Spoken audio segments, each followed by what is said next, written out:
So it's been a while since my last update on the rx7 rebuild, so I figured I would show what was going on. Originally, I did have footage of basically stripping everything off the engine, but it didn't really turn out well. It ended up being really chopped up, and when I updated to iOS 11, most of the videos kind of get screwed up for some reason, so the sound's off. So I figured I would just bag using those because no one's going to get through it because it's incredibly messy and my voice is all screwed up because I was sick. So I figured I would just go over everything I did, and anything you have questions on, you can leave in the comments, and I can post up videos if needed of the chopped up footage. But for now, I'm just going to show you where I'm at with the engine, where I'm at with the parts I took off, and we'll go from there. So without further ado, we're going to jump into it right now. Alright, so here's where I'm at. I have the motor completely stripped, and well, pretty much everything except the flywheel and the front pulley. Like I said way in the beginning, I'm completely new to rebuilds and stuff. This is the first thing I've done, so bear with me. Don't hit me too hard in the comments. I did get a mount from Aaron Cake. He's also a YouTuber. He has quite a bit of content on like Mazdas, especially rotaries. I think he's doing an rx7 or something. I don't know. But the mount works out perfect. It doesn't mount to the Harbor Freight head. Instead, it's its own thing. And I like that. I just feel like it's a little more solid. And I think it was worth the price. A lot of expensive stuff on here. In the past month, I think I've dropped about $250 plus on just tools alone. And I'm hoping that the inside of this motor is all right. I'm a little bit concerned because when I was cranking it over, it was grinding. And from what I could see with the flashlight through the exhaust ports, it looked like there were some scores in the sides, but we'll see. This flywheel nut right here is a 54 millimeter or a 2 1/8 inch, and this is the socket with a 3/4 drive, and that's the socket next in my hand. This thing's almost the same size as a coffee mug. It's pretty big.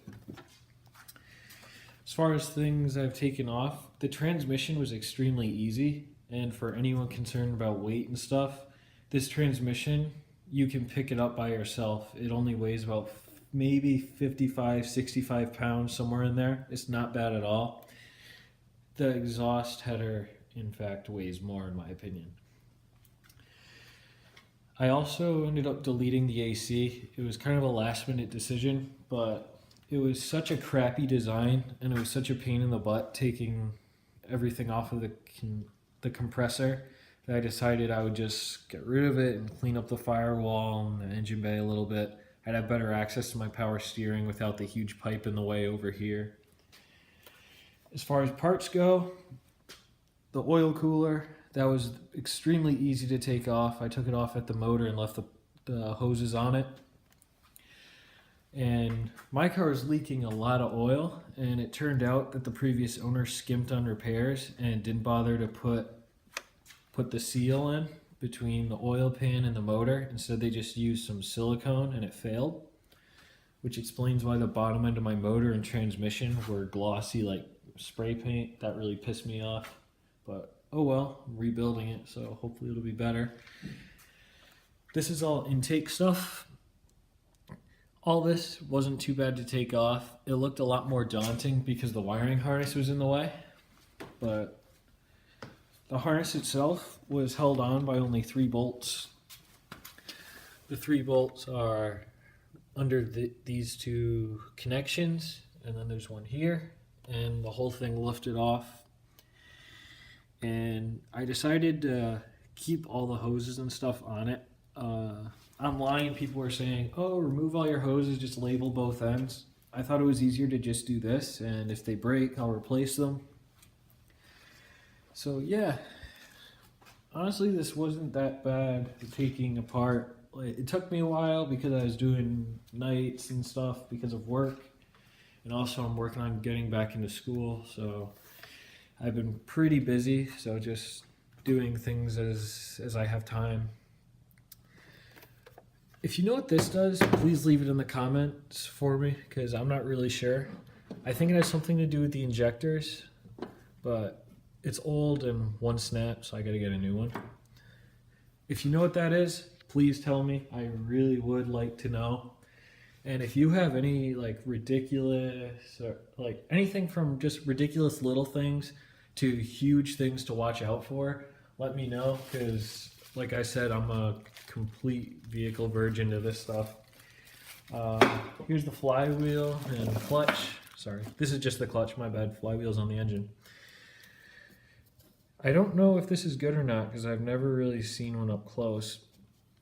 But I think it's original. I don't know. Yeah. I think this might weigh more than the transmission. I don't know.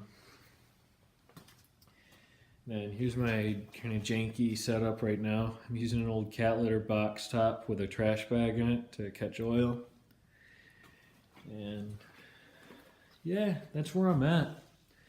I've also been doing some work on the Lexus, but nothing worth showing off. But I did replace a tensioner pulley on there. This thing was pretty bad. If you listen, it shouldn't make that noise. And it was causing some other really annoying sounds in the car, so it was worth getting rid of that. But yeah, that's where I'm at. I also did a little bit of cleaning the other day. Here in the Northeast, warm days, very well valued. Today was 60 degrees, but I was at work, so I didn't do much on the car. But last weekend we had a day in the 50s, and I washed this side of the engine bay just to see how it would clean up. And it's actually, it looks better than I thought it would. Personally, I don't like the color on this car. I think it's kind of dingy, but it cleaned up nice in the engine bay. And once the engine's painted and the intake is a little bit more pretty, I think it'll look all right. And also in the comments, if there's any crap over on this side, which is the US, Canada, North America driver's side, if there's anything over here I can get rid of that doesn't need to be there, let me know, because I'm trying to clean this thing up a little bit because there is just way too much crap over here. It's kind of annoying. And this thing might also end up for sale over the summer. I don't know. I kind of want to build my Lexus. I have a, but the JZ swap is more budget friendly than trying to make big power with this thing. But oh well, I got time to think about it.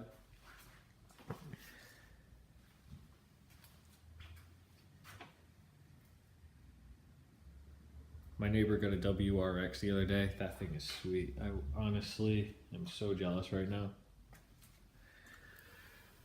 And behind here, this is the last thing I'll show that I'm going to cut out because my battery's dying, but engine mounts and just mainstream BS.